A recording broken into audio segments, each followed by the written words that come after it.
Good evening, ladies and gentlemen. Whiskey drinkers, no matter where you reside on the planet Earth. This is the Mad Mix Whiskey Review number 136, Whiskey Revisited. The Glenrothes Whiskey Maker's Cut. It is coming in at 48.8%. Let me do my arithmetic. What's that? 97.6 proof. It's another one of them bottles that's been sitting around almost empty. Might as well get rid of them before they oxidize. Get one last taste of them and then bid them goodbye. I believe this is the one I did on the night that Charlie Kirk was assassinated. So we'll try not to make it that heavy tonight. You can see the color. You get no age statement on this, but you get definitely a good proof. Damn near 100 proof. You know, I like that in my whiskey. So I don't know a whole lot about this distillery. I've never bothered looking into it. I probably should. But with that being said, let's get the snout right up in it. Yeah, it's got the malt. It's got the heavy malt. Yeah, it's got the heavy, musty malt, I would put it. It smells like an old, dirty, cobweb-riddled barrel full of whiskey. It smells like it's been sitting in a moldy dunnage for like years. Yeah, heavy, not a lot else on the nose.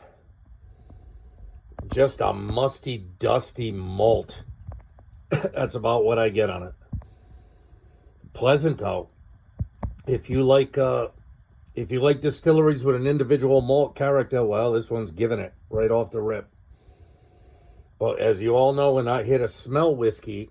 We're here to drink whiskey. Let's get one last taste of this before we bid it adieu.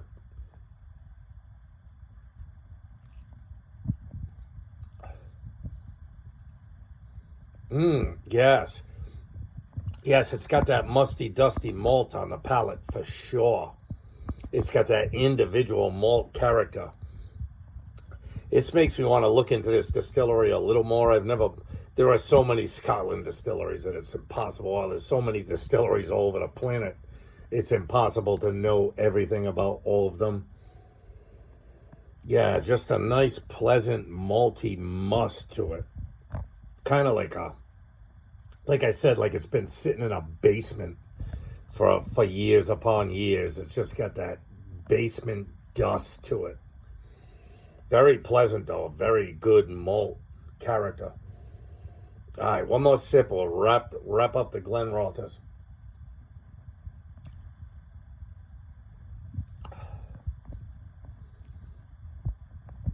Yeah, it's got the malt up front. I'm not getting almost anything that has to do with any kind of fruit. Maybe a hint of spice at the back end. Maybe a little more than a hint of spice, but not a lot. What do I think of it?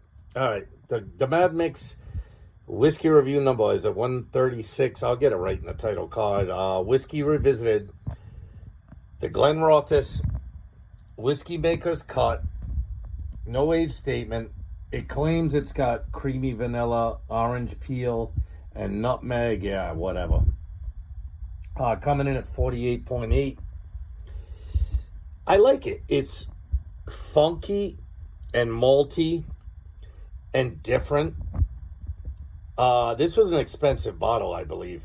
You'd have to go back to the original video. I think it was probably at least a $70 bottle, maybe a little bit higher, maybe 72. I don't really remember.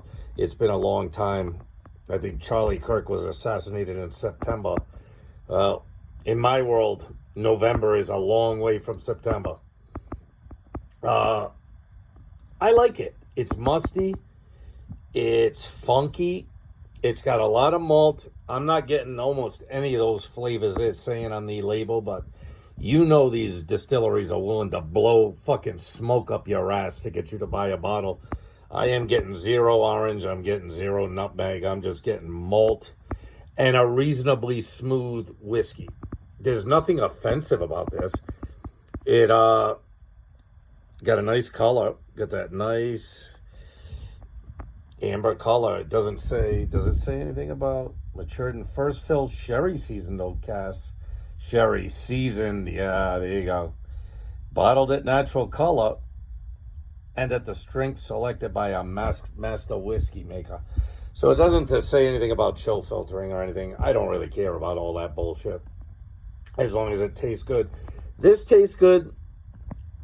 Would I say it's worth the price I paid for it? Probably not. You know what I mean? But then again, you know, when you start getting into whiskey real heavy, you find yourself paying a little bit more money for stuff you're kind of slightly disappointed in. Would I say this is a bad whiskey? No, it's not a bad whiskey. It's a good scotch. It's an acceptable scotch. It tastes like scotch should taste. It's got enough funk to carry you through the week. It's got a good malt to it. It's not a whole lot of character to it, but it's a solid, malty, funky scotch. And I can live with that. Whether you can live with it at the price point, like I said, you'll have to go back to the original video. It's probably a $70 bottle, somewhere in there. I don't remember. But with all that nonsense being spoken, will I be sorry to see it go? Kinda. It was a pretty little package on the shelf. Would I buy it again? Nah, I never buy anything again. Very rarely do I go back. You have got to be a world-class, outstanding whiskey. Something remarkable for me to buy the bottle more than once. I'm more interested in trying everything than drinking shit I don't particularly care for more than once. Now, if you're an Oban, a Bunahaven, like I said, that Glenfiddich 16 that was tied into the Aston Martin Formula One team, yes, absolutely, I will buy you again. If you're a Lagavulin 16, yes, I will buy you again. You have got to prove to me that you are a world-class, outstanding whiskey for me to purchase you more than once. And unfortunately, the Glenrothes, maybe they'd make other products that are far superior to this. I don't know. I've never seen them. This one is good, but it's not a rebuy for me at all. So with that being said, if I don't get another one out by Thanksgiving, which I probably will because there's always another bottle, have a happy Thanksgiving. Enjoy your holidays. Don't get into any political arguments, please. And enjoy Scotch whiskey. Well, enjoy whiskey in general, but enjoy a Scotch whiskey. This one's okay. It's drinkable. It's enjoyable, but it's definitely not a rebuy for me. So with that being said, I'll see you on the next one, people, because there is always a next one. Later.